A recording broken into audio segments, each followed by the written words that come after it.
Sabe aquela sensação quando a gente tenta aprender algo novo? Tipo, tocar violão ou até um esporte diferente? No começo parece impossível, a gente é todo desajeitado e aí, do nada, pá, a coisa simplesmente clica. Mas o que está acontecendo de verdade lá dentro do cérebro para que isso aconteça? Hoje, a gente vai mergulhar numa descoberta incrível que achou um novo protagonista, um herói inesperado nesse processo todo. Pois é, essa é a grande pergunta. Essa sensação de que um movimento vira automático não é mágica, não. É uma mudança física, real. É como se tivesse um escultor trabalhando em escala microscópica dentro da nossa cabeça. E o mais legal é que a ciência está começando a entender exatamente como essa escultura funciona. Então, vamos dar uma olhada nisso. Bom, primeiro de tudo, vamos dar um nome para isso. Esse processo que a gente está descrevendo tem um nome técnico no mundo da neurociência. É a aprendizagem motora.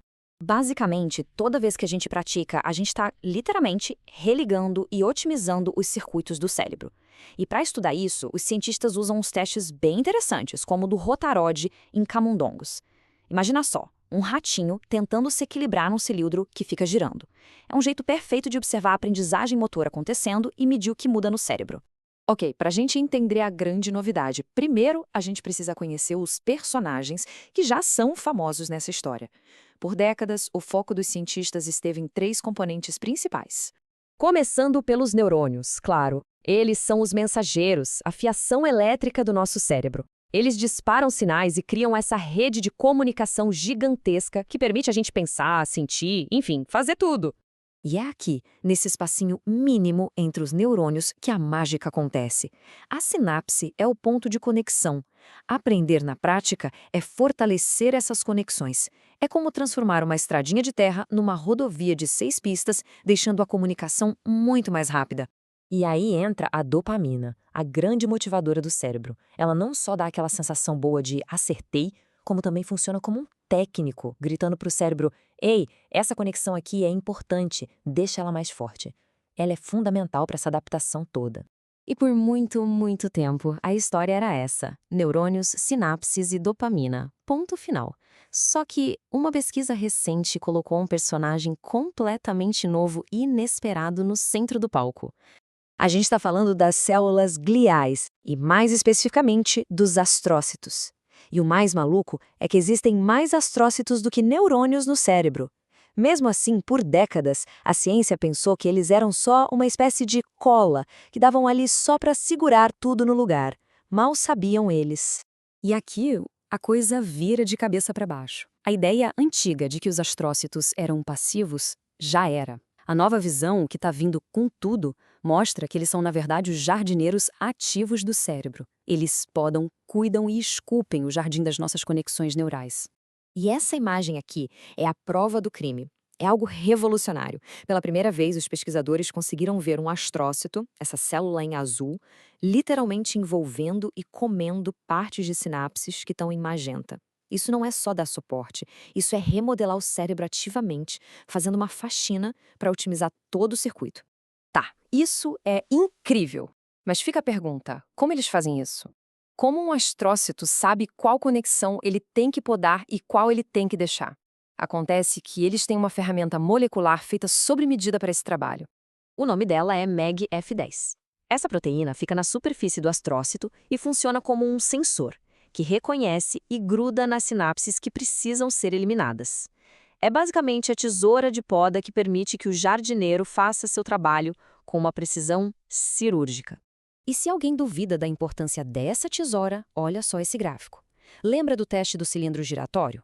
Os camundongos normais aprendiam a tarefa super bem, mas quando os cientistas desligaram a proteína MGF10 nos astrócitos deles, a capacidade de aprender a tarefa despencou. Eles simplesmente não conseguiam mais melhorar do mesmo jeito. Essa citação do estudo resume tudo. O que ela quer dizer, em bom português, é que sem essa poda de precisão, o sinal de aprendizado fica mais fraco, cheio de ruído. Parece um paradoxo, né? Para fortalecer um circuito, primeiro você precisa limpar o que é ineficiente. A poda é essencial para a força do sistema. Isso nos leva de volta à dopamina. Porque se os astrócitos são os jardineiros e a MGF10 é a tesoura, quem é que dá as ordens? Quem aponta e fala, corta aqui, mas deixa aquilo ali? É aí que o nosso velho amigo, A dopamina volta para a história, mas com um papel totalmente novo. Para a gente entender isso, tem que saber que numa área-chave para o movimento, existem dois tipos de neurônios. Os neurônios D1 são o time do vai. Eles ajudam a iniciar o movimento. Já os neurônios D2 são o time do para, que ajudam a refinar e controlar esse movimento. A dopamina age de forma oposta neles. Ela anima o time do vai e dá uma segurada no time do para.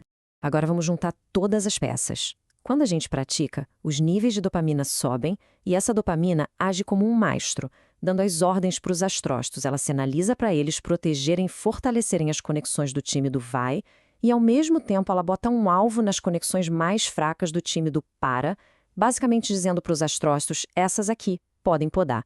E o resultado final dessa jardinagem de mestre? Um circuito super otimizado, eficiente e preciso. É por isso que aquele movimento que era todo torto, de repente fica fluido, automático. Então, para a gente fechar, a grande sacada aqui é que aprender não é só construir, é também esculpir. E os escultores são esses heróis que a gente ignorava, os astrócitas. Eles usam a ferramenta molecular deles, a MGF-10, para fazer a poda, e são guiados pelo maestro químico, a dopamina, que diz exatamente onde cortar e onde deixar crescer. E isso deixa a gente com uma pergunta para o futuro que é simplesmente fascinante. Se a gente está entendendo como esses jardineiros do cérebro trabalham, será que um dia a gente vai aprender a conversar com eles? A guiar as ferramentas deles para ajudar a reparar circuitos que foram danificados por doenças ou lesões? O potencial disso é gigantesco.